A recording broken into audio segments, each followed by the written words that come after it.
भेटली ना मग देणार की 5 लाख तुम्हाला देणार, 10 लाख रुपये देणार. अरे 10 लाख रुपये का 5 लाख रुपये घ्यायला माणूस जिवंत राहिलं पाहिजे. नाही तर प्रत्येक वेळेला नगरसेवक म्हणतो की तुम्ही मला निवडून द्या, मी तुम्हाला डेव्हलपमेंट करून देतो, मी बिल्डिंग बांधून देतो. फक्त आश्वासनच देता तुम्ही, कोणीही बांधून दिलेलं नाही आजपर्यंत. आपल्या वरळीमध्ये आदित्य ठाकरे पण इथं निवडून आलेले आहेत, नार्वेकर साहेब पण येऊन बघून गेले. आता धारावीला तुम्ही जसं झोपडपट्टी हटवली तशी माझी विनंती आहे एकनाथ शिंदेला आणि देवेंद्र फडणवीस साहेबांना. तुम्ही इकडे ते नव असं किती जण येत्यात जात्यात, किती कचरा पडतोय वरती आणि बिल्डिंगचं असं करतो म्हणून 8-10 जण येऊन बघून गेलेत.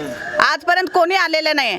नंतर मग म्हणायचं माणसं गावली त्याच्यात काय झालं तर मग म्हणणार तुम्ही 5 लाख देतो, 10 लाख देतो. 10 लाख घेणार कोण आहे? जर माणसंच मरून गेली तर त्याचा उपयोगच काय आहे? माणूस उद्या मेला तर ते पैसे घेऊन आपण काय करणार काय सांगा हा? तुम्ही. आणि बिल्डिंग आता जवळजवळ भरपूर वर्ष झाली बांधली आहे. ती बिल्डिंग समजा चुकून आता ह्या 2-4 गल्ले आहेत, ह्याच्या अंगावनी जर बिल्डिंग पडली, कोसळली बिल्डिंग, तर त्याचं कोण सरकार घेणार आहे काय? भरपाई सरकार देणार आहे काय? तुम्ही पैसे देताय बरोबर आहे, पण एखाद्या माणसाचा जीव गेला तर तुम्ही तो जीव परत आणू शकता का? मग ते पडायच्या आधी तुम्ही त्याचा काहीतरी म्हणजे विलाज करा, काहीतरी त्याची दक्षता घ्या. माझं म्हणणं तर काय, ती पाडा बिल्डिंग नवीन बांधा. परत इकडचे हे छोटे मोठे जे घरं आहेत हे पण आता धारावीला तुम्ही जसं झोपडपट्टी हटवली तशी माझी विनंती आहे एकनाथ शिंदेला आणि देवेंद्र फडणवीस साहेबांना, दोघांना पण माझी विनंती आहे की तुम्हाला वरळीची सुद्धा ही झोपडपट्टी हटवून तुम्ही पण ते वरळीमधली सिद्धार्थनगरमधली ही झोपडपट्टी हटवून तुम्हीही त्या लोकांना तो बिल्डिंग बांधून द्याव्या. कारण एवढीच आमची इच्छा आहे. कारण खूप म्हणजे एवढ्या वर्षा 10x10च्या घरामध्ये 2-2, 3-3 कुटुंब राहतात. ते राहतात पण आणि वरनं सगळ्या समस्या आहेत. जी पाठीमागं 8 मजल्याची बिल्डिंग बांधून ठेवले ते लोक वरून जे सगळा कचरा वगैरे टाकतात तो कचरा आम्हाला सहन करायला लागतो. त्यांच्या पूर्ण पत्र्यावरनं खाली इथं कचरा येतात. त्यांनी बाथरूमला सुद्धा कोण वरून बाथरूम वगैरे सगळं असं काही तुम्हाला घाण सगळं येतं, भाजीपाला वगैरे सगळं येतं. मग घरामध्ये लहान मुलं आहेत, आपल्या सगळ्यांच्या इथे लहान मुलं आहेत, 10 महिन्याचं बाळ, जन्मलेलं बाळ. मग ह्या प्रदूषित तरी होणारच. आणि ह्या नार्वेकर साहेब पण येऊन बघून गेले इथं. नार्वेकर साहेब पण येऊन बघून गेले. आम्ही सगळी जण गेलतो तिकडं, तर ते पण आले नाही. ते येतो म्हणून बघूनच जातात. आजारी रोगराईचं खूप पुष्कळ प्रॉब्लेम होतो. पुष्कळ संडास वगैरे सगळं वरनं टाकतात. सगळं संडास आणि घरात पाणी येतंय एकदम घाण असं. घरातनं पाठीमागच्या साईडनं पूर्ण पाणी येतं. रात्रीच्या रात्री तिथनं पाणी आलं की पूर्ण अंगावर किडे लहान बाळांना त्यांना घेऊन बायकांना खूप म्हणजे स्ट्रगल करायला लागतं. त्यांना उचलून बाळांना घ्यायचं, पाणी येतं, सगळं घाण होतं. आणि रोगराईची पण समस्या इथं वाढते ना. एवढ्या वर्षी लहान घरं असल्यामुळे, पाठीमागं घाण असल्यामुळे लहान मुलं पण आजारी पडतात, मोठ्या माणसांना पण अवघड असतं. सगळी मुलं त्यांना आजारी पडतात. त्याच्यामुळे ह्या बिल्डिंगचं म्हणजे त्यांनी लवकरात लवकर घ्यायला पाहिजे निर्णय. आता मुंबईमध्ये एकही झोपडपट्टी ठेवणार नाही असं एकनाथ शिंदेने बोलून दाखवले. ते लवकरात लवकर म्हणजे पूर्ण एरिया हा सिद्धार्थनगरचा डेव्हलपमेंट झालेला पाहिजेत. आणि आमच्या सगळ्यांची आमची हेच रिक्वेस्ट आहे, सगळ्या पूर्ण वरळी सिद्धार्थनगरची घरकुल योजनेमधनं काही असू दे तुम्ही आम्हाला बांधून द्या घरं. आम्हाला घरं बांधून द्या. आमची काही इच्छा नाही आहे, आम्हाला घरं बांधून द्या. आता जसं आता धारावी कसा तुम्ही डेव्हलपमेंट केलाय, धारावीची झोपडपट्टी तुम्ही हटवली आहे आणि तुम्ही बिल्डिंग बांधा. नगरमधलं ही झोपडपट्टी हटवून सगळ्यांना हे करून तुम्ही ते काय असेल तुमचा बजेट असेल, काय असेल, किती स्क्वेअर फूट आहे, काय आहे ते तुम्ही चर्चा करून, मीटिंग करून, सगळ्या लोकांना जमा करून तुम्ही काय असेल ते तुम्ही तुमचा निर्णय लवकरात लवकर घ्यावा. एक मला विचारायचं होतं इकडे की सिद्धार्थनगरला मराठी माणसांची टक्केवारी किती असेल? सगळी टक्केवारीच टक्केवारीच किती असणार? मराठी माणसंच आहे, जास्त करून मराठी माणसंच आहे तिथं या आपल्या सिद्धार्थनगरमध्ये. हे विचारत होतो कारण यावेळी निवडणुकाला मराठी माणसा जागा हो, मराठी माणसाच्या विषयावर आपण लढू. आणि मला एक गोष्ट म्हणायची आहे, पुढच्या महिन्यात 15 तारखेला निवडणुका आहेत इथे मुंबईमध्ये.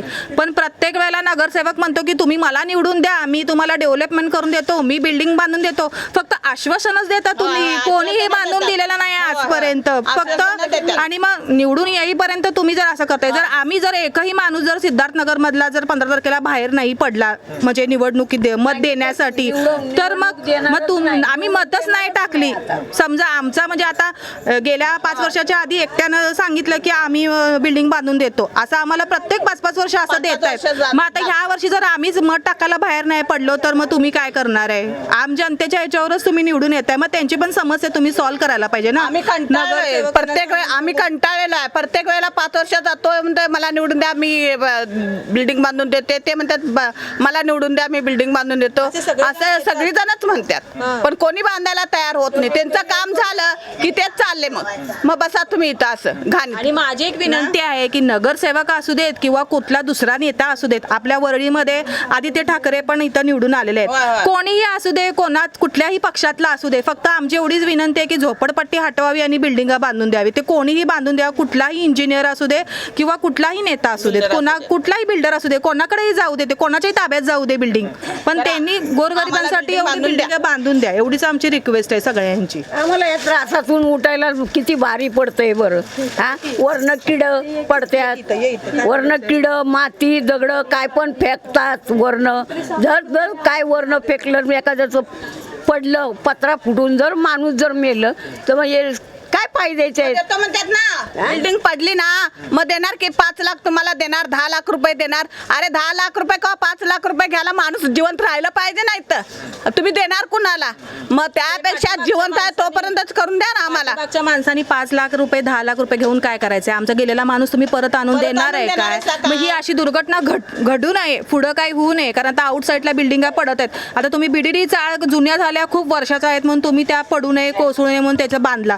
मग तुम्ही हा सिद्धार्थनगर पण आहेच ना एरिया आपला, त्यातल्या त्यात तो पण तुम्ही डेव्हलपमेंट करायला पाहिजे. आईंचा काय म्हणणं आहे, जसं देवेंद्र फडणवीस सन्माननीय मुख्यमंत्र्यांनी धारावीचा प्रकल्प जेवढा फास्ट केलेला आहे, बीडी चाळचा प्रकल्प जेवढा फास्ट केलेला आहे, ते तेवढंच लक्ष आमच्यासारख्या गरिबांवरती पण द्यावा. आणि हे सिद्धार्थ प्रेमनं गेल्या 30 वर्षापासून जे प्रकल्प लटकलेला आहे, देवेंद्र फडणवीस यांना एवढीच विनंती आहे की आपण खरोखर अगर खरा मुख्यमंत्री आहात, जसे तुम्ही एवढे स्ट्रॉंग निर्णय घेतात, तसाच निर्णय आमच्या सिद्धार्थ प्रेमसाठी घ्यावा. आणि या आईसाठी, या ताईंसाठी तुम्हाला खरे पुण्य यायला लागेल. आणि येणाऱ्या काळात तुम्ही ह्यापेक्षा प्रधानमंत्री पण व्हाल. पण आम्हाला एवढीच एवढं तुम्हाला आमच्या सगळ्या महिलांचा पाठिंबा देवेंद्र फडणवीस साहेबांना आणि मुख्यमंत्री ह्यांना आपल्या शिंदेंना ह्यांना आहे. कारण तुम्ही लाडकी बहीण ही योजना महिलांसाठी आणली, त्या अर्थाने सगळ्या महिला ह्या तुमच्याच पाठीमागण्या आहेत. तुम्हाला आज पण कळालं असेल की महिलांच्या मध्ये किती ताकद आहे. एखाद्या महिलेने जर ठरवलं की आपण म्हणजे पुढच्या वर्षी आपण ह्यांनाच मुख्यमंत्री किंवा मंत्री करायचा असेल, प्रधानमंत्री करायचं असेल, तर महिलांच्या मध्ये खूप ताकद आहे. जसं तुम्ही त्याबद्दल मला काय म्हणायचं, तुम्ही दोघांनी मिळून, देवेंद्रजी फडणवीस साहेबांनी आणि एकनाथ शिंदे साहेबांनी दोघांनी मिळून हे म्हणजे करायला पाहिजे की मुंबईसाठी, सिद्धार्थनगरसाठी या झोपडपट्ट्यांचं काहीतरी करायला पाहिजे, पुनर्वसन बिल्डिंगच्या रूपात करायला पाहिजे. आम्हाला दुसरं आणि काही नाही, आम्हाला दुसरी काही विनंती नाही, आम्हाला फक्त बिल्डिंग पाहिजे. बीडीडी चाळ, आता तुम्ही जसं बीडीडी चाळ कसं तुम्ही लगेच फास्ट निर्णय घेऊन त्यांना डेव्हलपमेंट करून दिला. धारावी पण मी न्यूजला बातमी ऐकली की धारावी पण आपण फास्ट निर्णय घेऊन देवेंद्र फडणवीस साहेबांनी म्हटले होते की धारावी पण डेव्हलपमेंट करणार, ती पण करून दाखवली. तसंच तुम्ही आता लगेच सिद्धार्थनगर पण तुम्ही लगेच डेव्हलप करा, त्याची पण घरं आहेत, ती झोपडपट्टी हटवून बिल्डिंग त्यांना बांधून द्या, एवढीच आमची महिलांची सगळ्या विनंती आहे बघा कळकळून.